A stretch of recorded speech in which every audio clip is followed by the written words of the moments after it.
Without rules, all that is left is consequence. That's exactly why the IDPA revolves around the dedicated volunteer men and women who protect its shooters. But the critical question remains, should they be paid? Welcome to Season 3 of Can We Chat?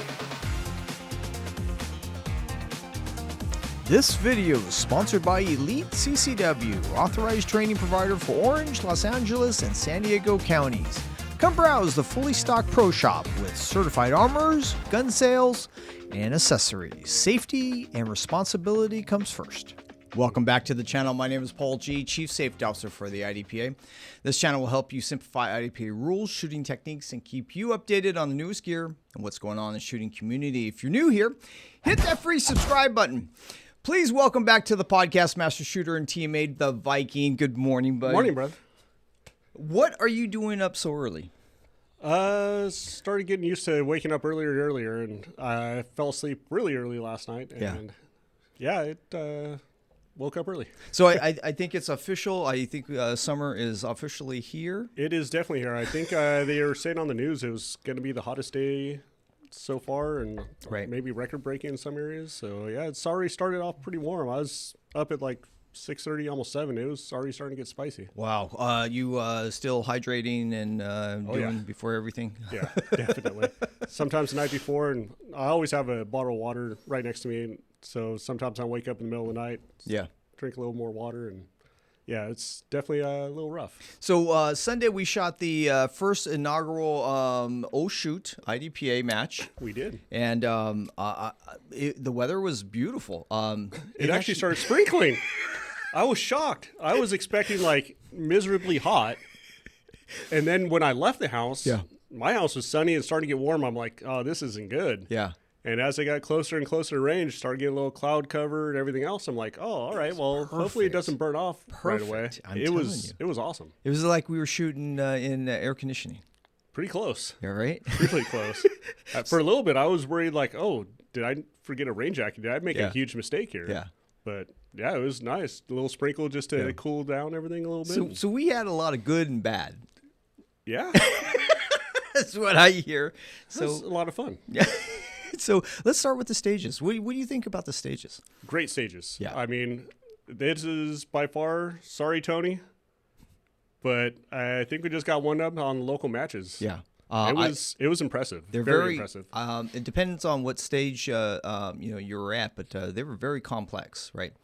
Yeah, and thing I love, multiple ways of shooting it. Yeah, and there's no right or wrong way. I mean, I was in heaven. A shooting buffet for you. Yeah, I mean, in every way, it's still like I still debate is like, oh, did I do it the right way? Yeah, and that's what I love about a match is going through it, shooting it, and then days after going, well, is it better to shoot it this way or is it better to shoot it the way I shot it? And like that whole debate the whole time is what keeps me going. So we had the whole team pretty much in our squad. Yeah, and for the most part. I think the only one that wasn't was Kurt. Yeah, and they were actually shooting it like 10 different ways. Yeah, everybody. I think pretty much everybody shot it because we had a lot of USPSA shooters that converted out and wanted to try some IDPA, and they learned pretty quick lesson that they need to slow down a tick. How fun were they? Oh, they were great guys, and they loved learning the new aspect. And it was just like, I got one with no P.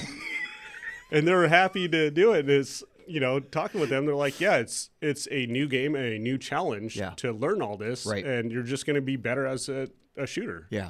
And I thought that was refreshing, right? So there was a gentleman out there that brought his daughter, Nala, right? So we sat there, and he was full of questions, and he was asking, and I'm like, that's the way it should be, right? Yeah, it absolutely was.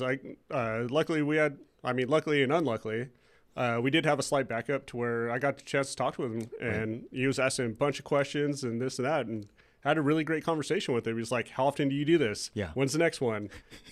What about this match? What about that match? Yeah. And he was like, he's only been shooting for 6 months. Yeah. Well, it turned into an IDPA workshop pretty much. It really did. Yeah. It was a great time, a great match. I mean, like I said, it was very impressive. I really appreciated everybody just going out and not focusing on the PA, the penalties. Let's just focus on trying to learn the game. Yeah. And I was very impressed with that. So. No, it was, like I said, I couldn't ask for a better squad. Everybody helped out, and even the USPSA shooters that were out there that shot the match were like, this is odd. The entire squad is actually taping and resetting rather than trying to play their own game. I was like, yeah, it's one thing I'm not a huge fan of USPSA. But there's a lot of pros and cons to everything. So would you? So the pace was tough. We got caught up. Well, we were doing a lot of videoing ourselves. Yeah, we were a little bit. We didn't testing really and all that. pay too much attention to the holdup, but I believe it was like 2 squads deep, right? Yeah, at least because I think when we went into, I believe it was 4, if I'm not mistaken. We actually caught up a whole squad to where they were doing our walkthrough when we were actually coming over. Yeah. So we actually had a lot of time. I mean, the cons with that is it backs up your stage. So you're kind of like, all right, here we go again. Right. Getting the reset started again and getting everybody motivated to start moving again is a little rough. But the plus sides are, especially if you have squad mates that first-time shooters or anything like that, you can actually go in depth and have a really great conversation, ask a lot of questions, and they actually really appreciate it. So it is kind of nice on one aspect. If you do have to have some kind of hold up like that, at least, some of those things, and guys like him really appreciate it and look forward to seeing him again and shooting with him again. So congratulations. It looks like you're back up on top. Not really. It was a fun match. You were impressive watching that go down, but you took first place for CCP over Bill. Yeah, and I was shocked. Maybe Bill had some hiccups. I'm thinking that he was tired or he had to do other things, but he had an off day, definitely. So, but you went out there. You're shooting. How's it feel going out there and running it down? It's actually really nice, especially that whole earlier that week. I was in bed for like 4 days straight, sick. Yeah, really. You can still have a little congestion. Yeah. Oh, okay. But it was nice actually getting up and moving and having a great time. So nothing better to do than go out and shoot a match. So we had an incident. Apparently there was a administrative hiccup and so forth. And for the very first time in it's their inaugural match, but I guess they did not compensate the safety officers.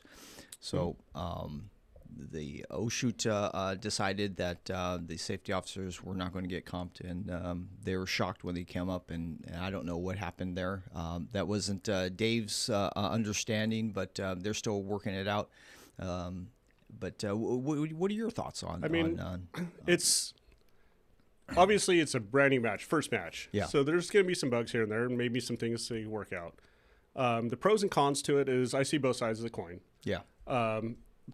The little bit more cons than pros with shooting both USPSA and IDPA.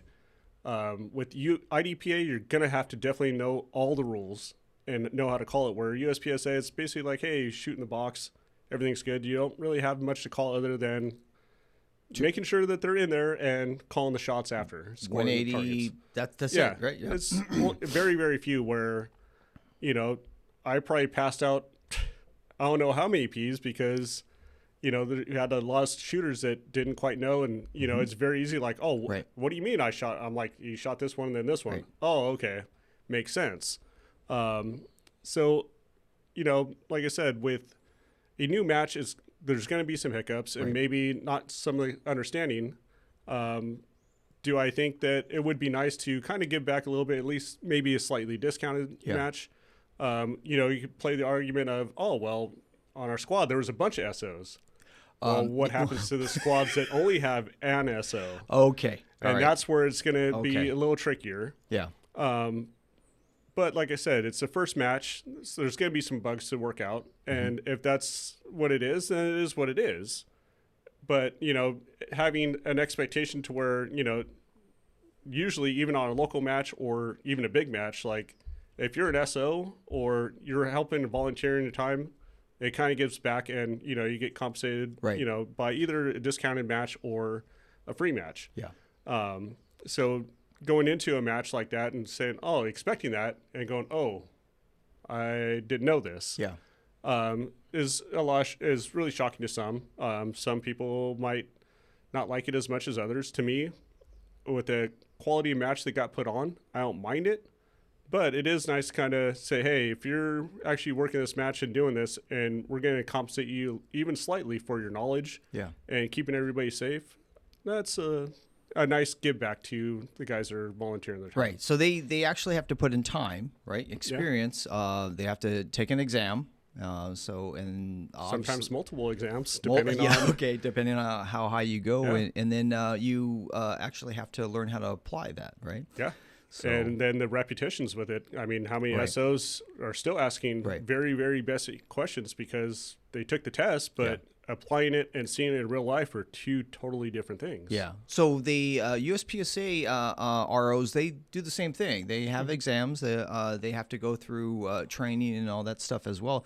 But the thing is that they don't necessarily, it's not mandatory to have an SO in your squad. You just need to have a guy to run the timer and run the pad.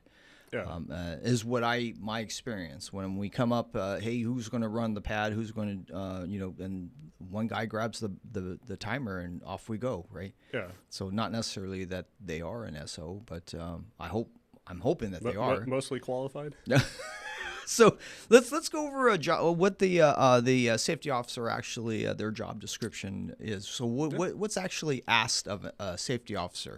I mean, just like anything else, first word is safety. Okay. So obviously keeping everybody safe is the highest priority. Through the course of fire. Through the course of fire, and even beyond that, you know, before making sure that everybody's still holster, making sure everybody's clear, making sure no one's playing grab ass and doing some weird stuff that they shouldn't be, especially back behind the line. I mean, grab ass is okay, but when they're playing grab ass with, a firearm on their hip or in close proximity. So there's a time and a place. He's the only serious guy out there when your range is hot. So, range is hot. That's everybody listens to him. And because you are master of the universe in that universe at that point. Because the whole squad is all grabbing ass. Exactly. So obviously they have to be an ambassador. Yeah. Right. So they're supporting the sport and making sure that new shooters are comfortable making sure that the squad's on task and flowing, because the safety officer sets the pace as well. Yeah. If a guy just shot and everybody's just smoking and joking in the back and no one's setting up the stage and resetting it, which is your pet peeve. That is my pet peeve. I'll be first to admit it. That's one of my pet peeves is... Oh, my gosh.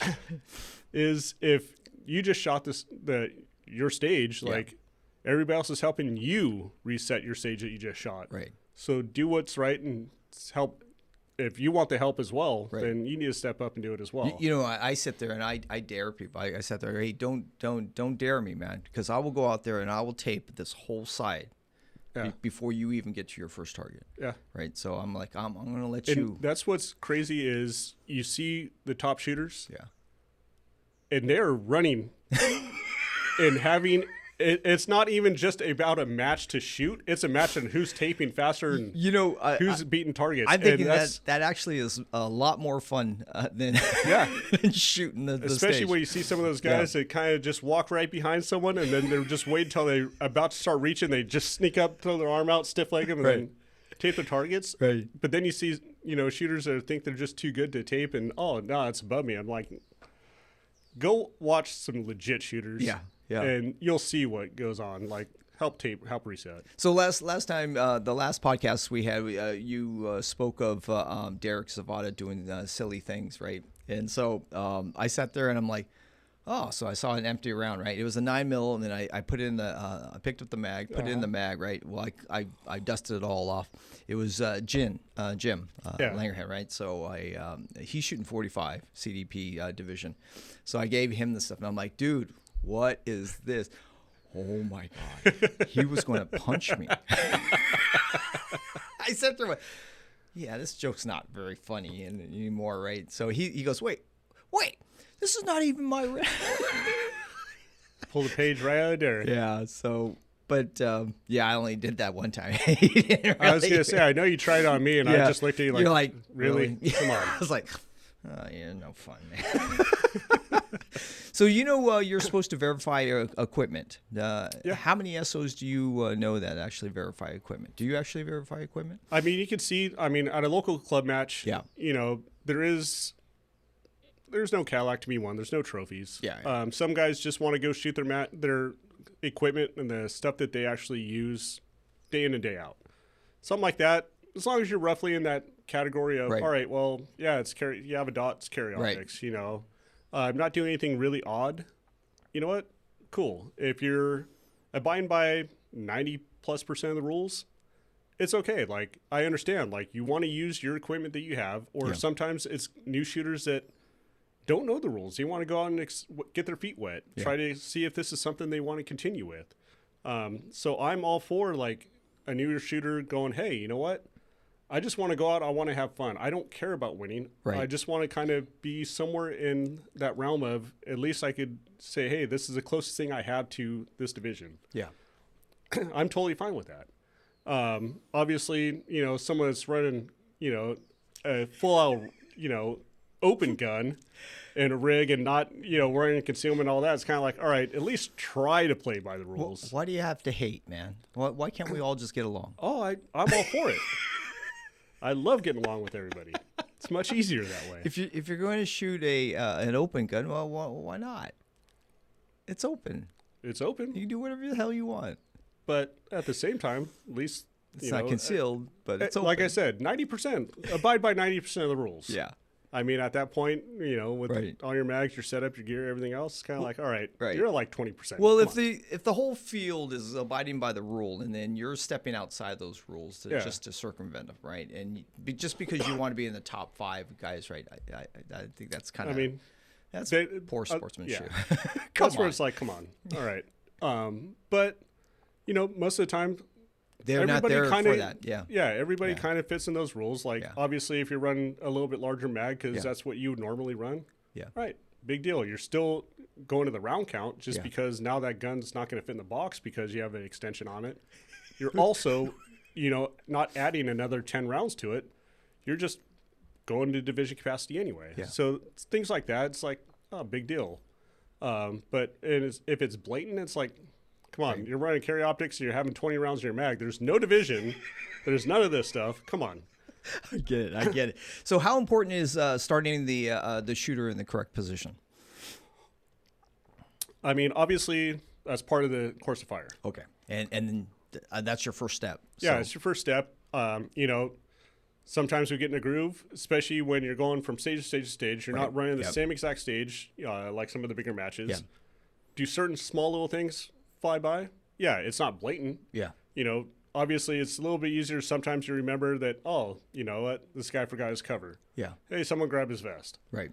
Or sometimes it's like, hands above shoulders. That's very nice of you, though, because you don't have to point out the cover. You don't have to. Yeah. I always, if I notice it and I see it and I always try to at least help the shooter out. Yeah. I do that for everybody, so it is consistent. Yeah. Do you have to? No.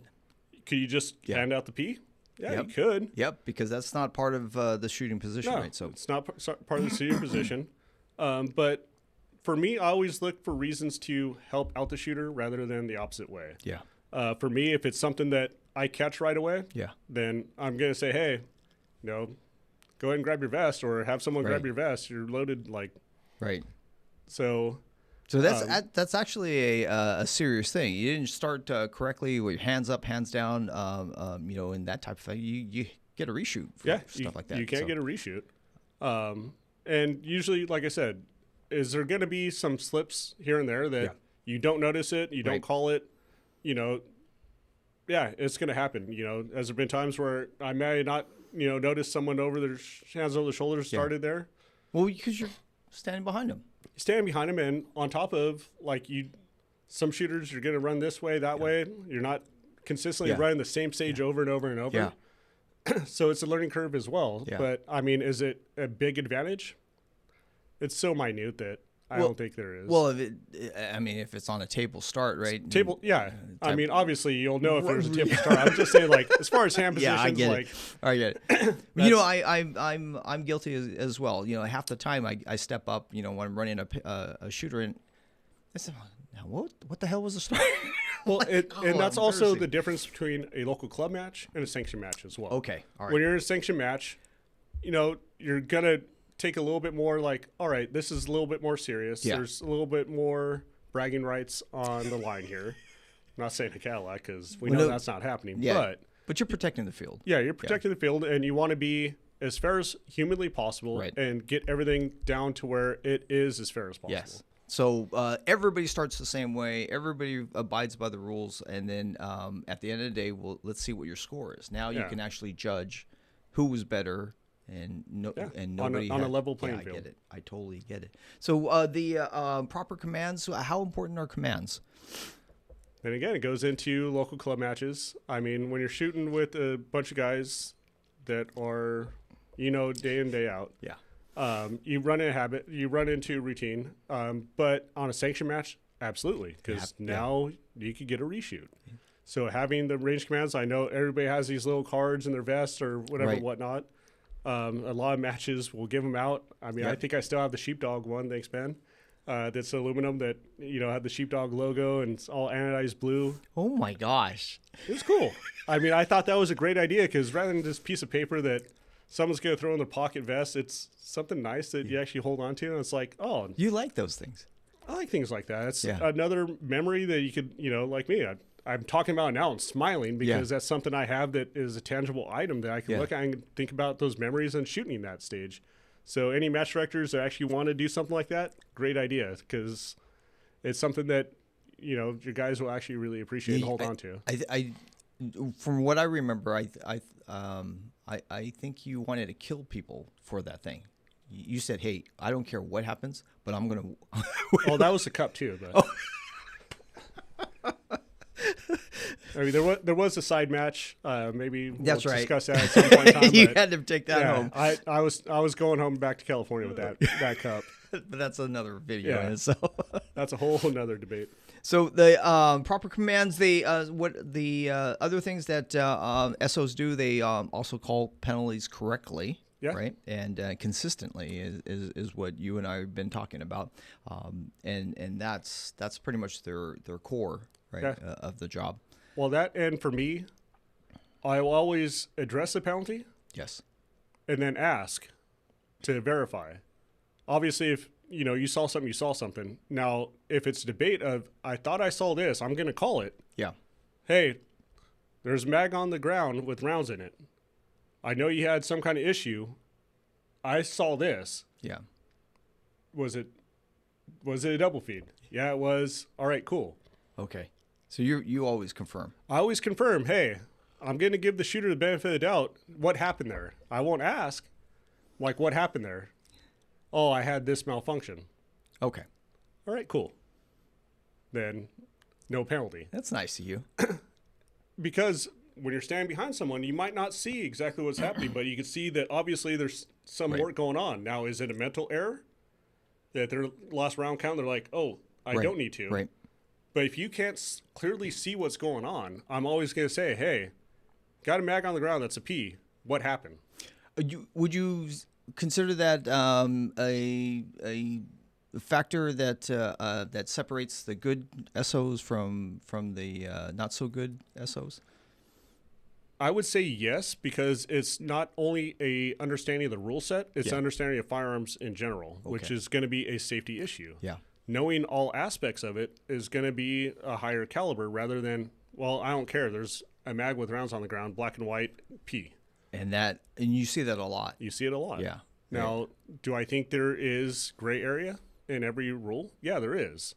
For me, I'm gonna call it first because obviously there's a round with inside the mag. You always have the power to reverse it. Yeah, it's much easier to reverse something than it is to call it after the fact. So that way, at least you're paying attention. You're going to call everything exactly the way it should, and then retract the P if need be. So, in my opinion, it's much easier that way. The other job description is verifying stage reset. So resetting the stage after every shooter. Not only is it you setting it up, but you're always. How often do you confirm target being taped? I usually try to as much as possible. Yeah. I mean, obviously, you're not going to walk around. Local club matches, completely different. It's not necessary that there shouldn't be taken as serious, but there's a little bit more wiggle room. With a sanctioned match, obviously you're scoring one target at a time. You're walking through. I get in a pattern of making sure I sweep one way or the other way, or the most efficient way of scoring every single target, looking eyes on every single target, calling out, no hit on non-threat, non-threat's clean, how many points down, verifying every single target. And then usually there's someone already sitting there waiting to tape it. So you could basically go, all right, mentally, that one's been taped. Local club match, obviously, to be efficient, get through the match. Guys are, hey, one down, all right, what do you got over here? What do you got over here? Is there sometimes going to be targets that may or may not? Yeah, it happens. Some with an activator, obviously, it's a little easier to see. But also what I like seeing is, if everybody's taping and everything like that, what I'll do is actually step to the side where I can see the vast majority of the stage.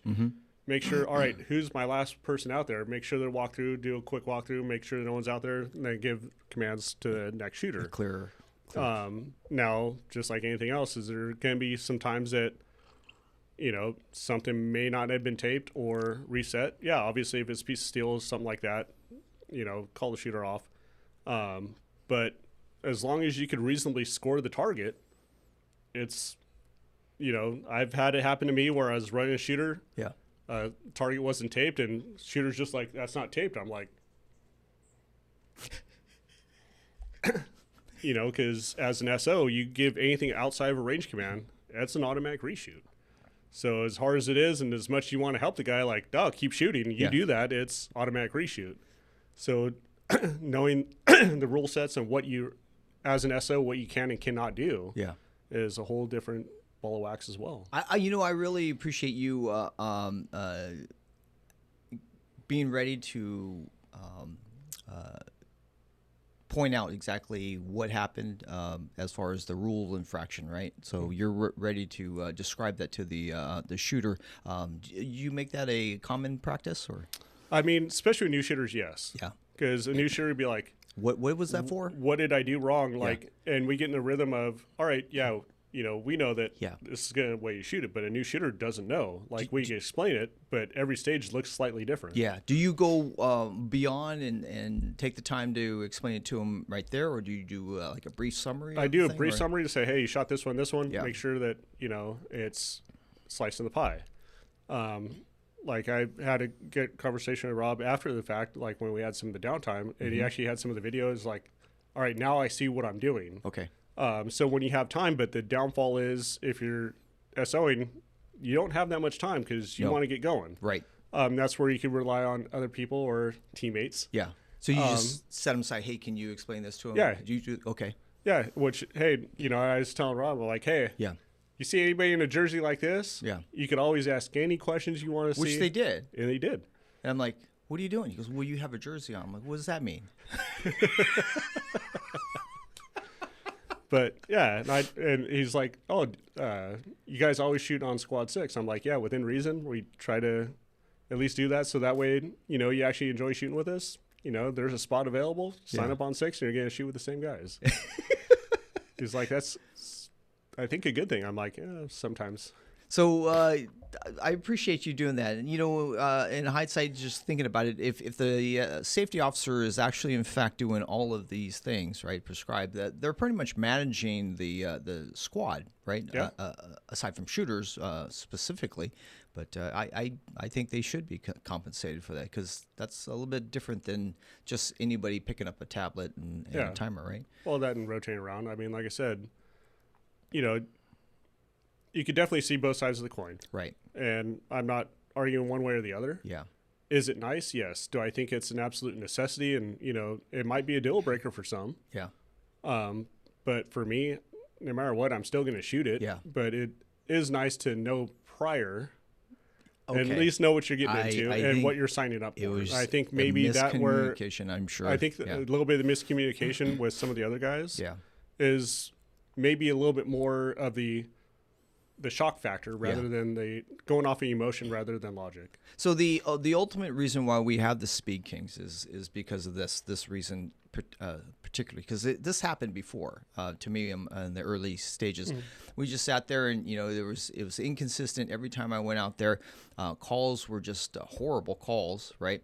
And I sat there, I'm like, oh, this is horrible. And that was one of the reasons why I really didn't take on to IDPA initially, right? I sat there and went, but I showed up one Sunday, got with an amazing group, right? And back then it was Squad 1, right? And I sat there. These are the best people because they were advanced shooters, right?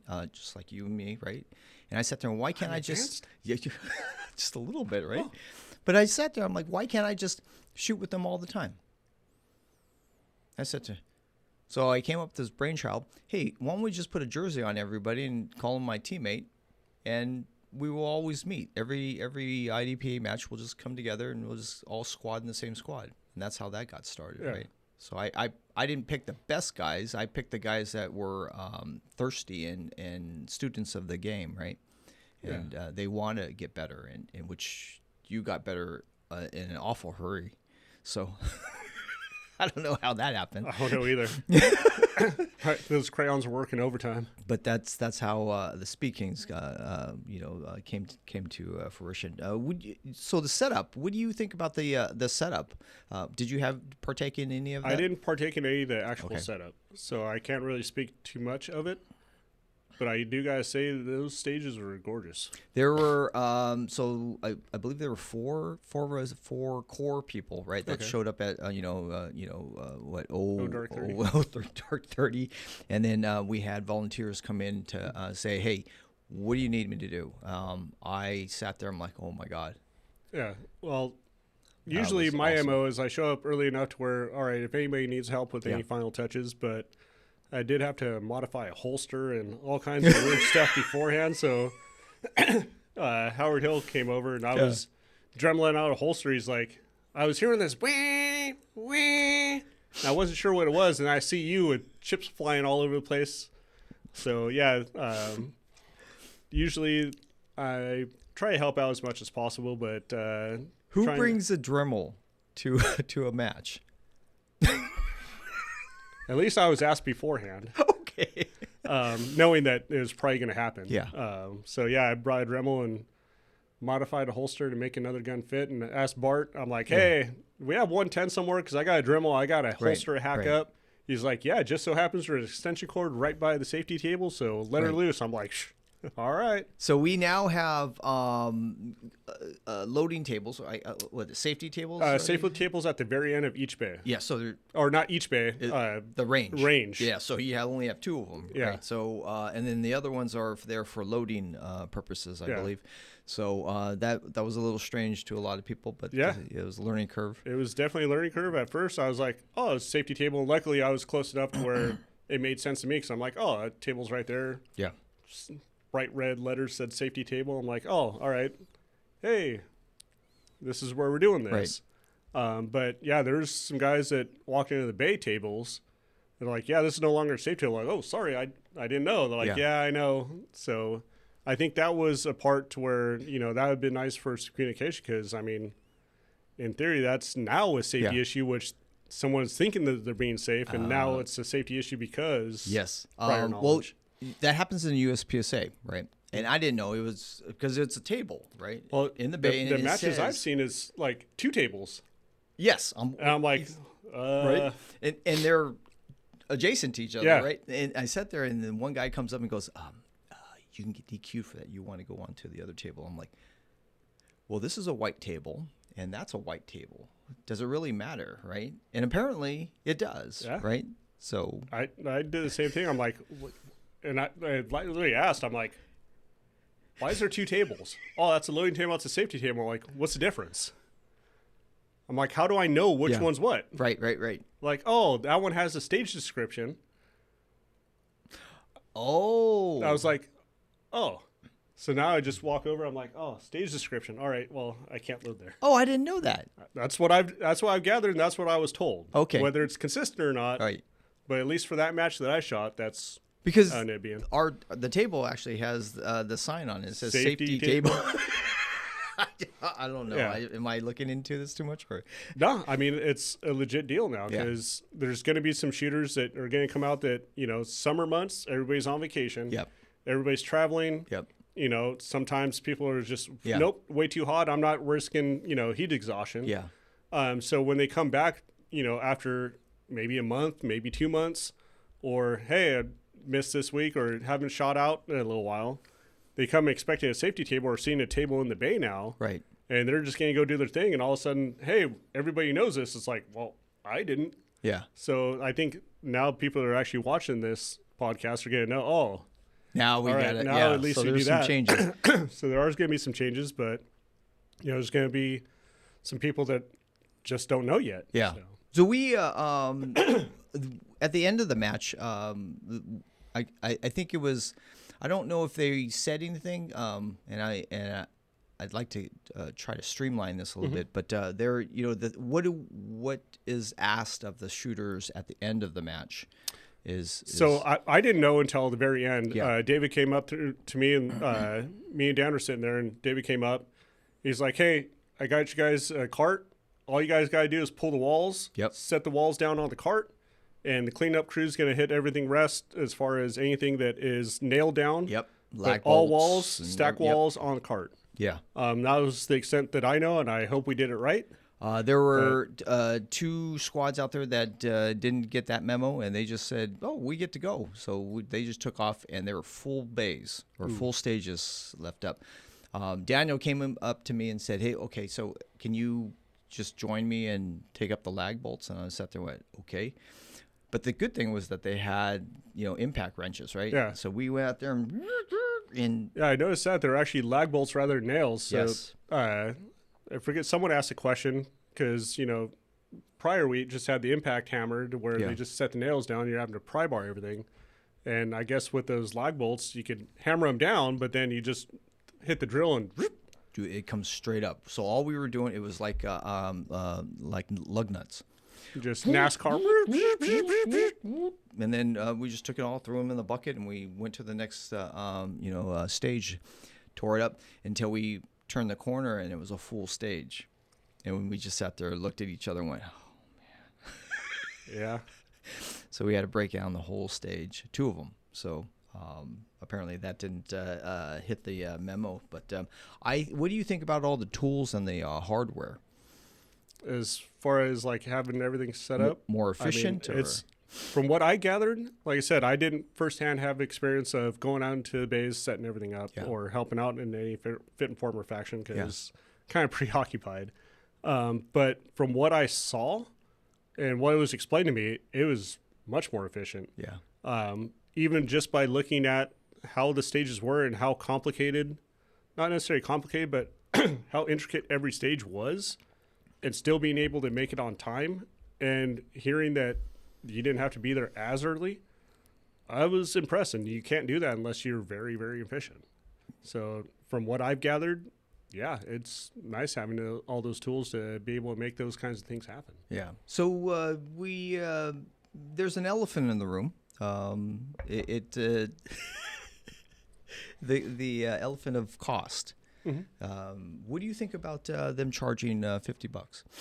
I think it's still a great deal. Yeah. I mean, if you have that quality of match, you're going to pay it. Yeah. I mean, now a lower quality match, you wouldn't be able to get that kind of funding for a match like that. Maybe 1 or 2 times, maybe someone might do it, but someone's going to consistently shoot it. I mean, $50 is $50. Yeah. I think a match like that is way worth it. Yeah. So I'm not going to say anything about that kind of price point, because if you're paying for something, no matter what it is, as long as you believe you had a great deal, which in my opinion, like I said, sorry, Tony, you were number 1, but if this keeps going, not saying your match is bad, but that was some high quality stuff, and Tony puts on a very high quality match, so that's saying a lot. He does. It's a great match, and like I said, even for the further drive, I would still shoot it even if he had it twice, 3, Yeah. 4 times a month. But what I've seen is the stage designs everywhere has stepped up. Yeah. And they're becoming a lot more complicated, a lot more challenging. They're now testing the shooters nowadays. They're right? testing the shooters, and I think you're going to see a large boost in shooter ability Yeah. because of it. So I think that we get to see better things, right, in Yeah, the future. and I think you're going to be way more prepared for larger matches. So far, from what I've seen in the past, let's say this year, Right.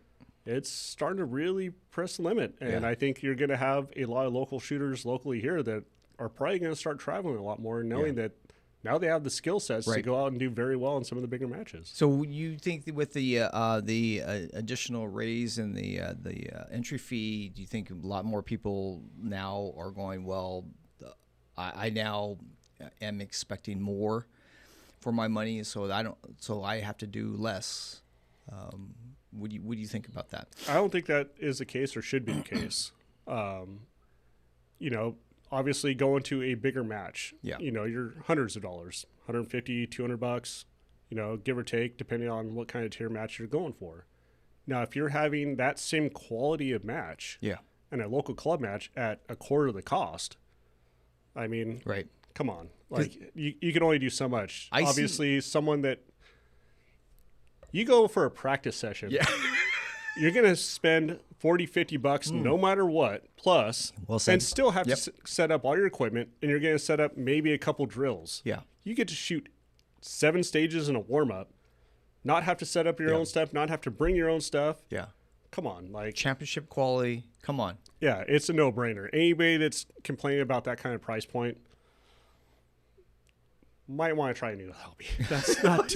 I mean, that's That's going to pretty go brutal. really well. I mean, but think about Yeah. it. If you're going to the range, unless you have a membership, and break down even if you have a cost of a membership, Yeah. what do you pay per month?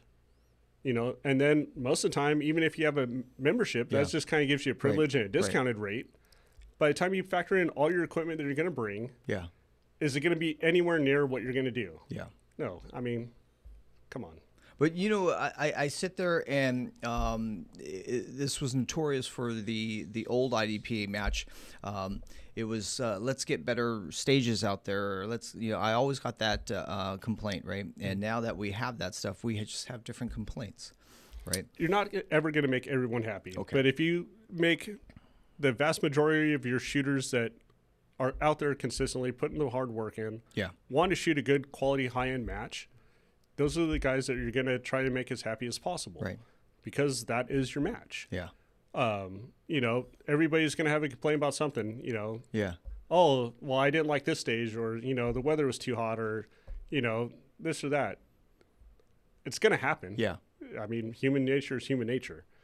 But, overall, you really can't complain much. So now we have that gap, and it's that gap that I now ask, personally to the volunteers out there, just to come in, hey, you don't have to do everything. You just do just one thing, and it's one less thing that I have to do or the staff has to do, right? Yeah. So, but now I'm trying to educate everybody on the importance of a volunteer. Right. And they're very important. Yeah, and the people that actually show up, a little earlier, that don't just want to sit there all, until the match starts. They come in. Hey, let me do something for you, and I really appreciate that and appreciate them. Is it So many hands make light work or something like that? that's right. So I'm pushing for volunteers. Hopefully, we will get more people to come out and say, hey, let me help out. Put up this or put up that, or let me grab on to one of those cool, impact wrenches and start putting down lag bolts. I mean, pre-warm up, just, sight picture on this. Oh man, my back's just killing me, because you have to squat and sit. It's like doing your squats all over again, right? So you get a warm up before the match. Yes, you get a warm up, and because you got to put those things. I mean, into some that. people have to pay extra for that. I think we should get rid of the shells, the extra shells, excessive shells. All the brassos on the ground. Yeah. So John Priano actually. Yeah, there was a couple stages. I was like, ooh, But then Just a little again, spicy, when right? you have a USPSA the day before, Right. that could definitely have some brass pile up. But it's just real easy. Just grab a rake and Rake, put it in shovel. I different mean, places. anything. Yeah. I mean, That'll take luckily care you of don't that. have to do. Most of the time, it's going to be in kind of a general area. Yeah. Just clean that general area up, or at least get it out of the way. Well, I appreciate you coming out to and debriefing me. Absolutely. It was It's always a pleasure. it was a tough Sunday, man. Like I said, it's way cheaper than seeing a psychologist. Yeah. You and your psychologist. Well, oh man. Please consider being a part of our shooting community, building relationships around safe gun practice and IDPA competition. My name is Paul G, and this is Anthony the Viking Vega. Please be safe, and we shall see you on the range. Thanks, man. What are you talking about? Like, share, subscribe.